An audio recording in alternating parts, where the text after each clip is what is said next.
जैसे कि डेली जो है वो अपना पोर्टफोलियो का अपडेट लाते रहते हैं और उसमें बताते रहते हैं कि डेली के हिसाब से मेरे पोर्टफोलियो में कितना प्रॉफिट होता है, कितना लॉस होता है, कौन सा फंड में।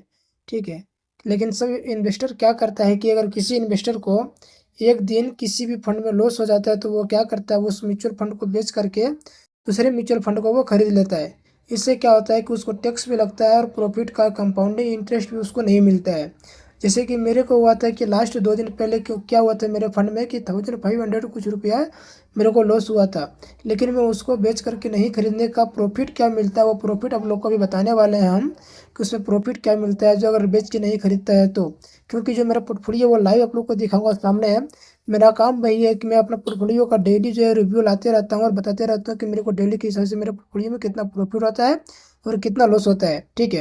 अभी मैं डैशबोर्ड में जाता हूँ, डैशबोर्ड में जाने के बाद दिखाता हूँ आप लोगों को मेरे की कितना प्रॉफिट हुआ है और कितना लॉस हुआ है। एक मिनट डैशबोर्ड में चला गया हूँ। डैशबोर्ड आने के बाद यहाँ पे देख सकते हैं कि मैं ये मेरा म्यूचुअल फंड का नाम है और इसके बगल में मेरा इन्वेस्टर अमाउंट है कितना यहाँ पे दिया हुआ है। जो अगर मैं इसको डेली के हिसाब से मैं करता हूँ तो डेली के हिसाब से मेरे को यहाँ पे 200 का प्रॉफिट हुआ है, इसमें 120 का प्रॉफिट हुआ है, इसमें 100 का प्रॉफिट हुआ है, 70 का प्रॉफिट हुआ है, 125 का प्रॉफिट हुआ है।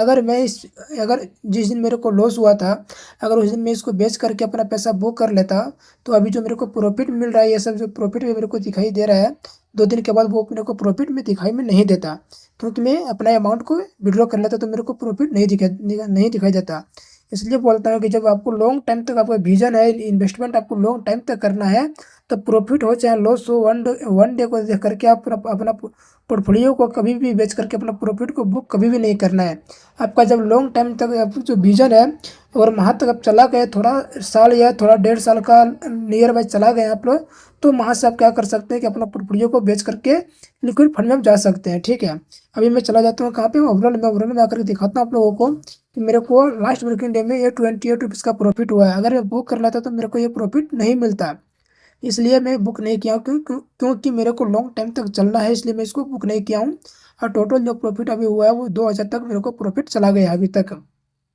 3 ईयर के लगभग में मेरे को प्रॉफिट चला गया। टोटल जो मेरा फंड है वो 8 फंड है।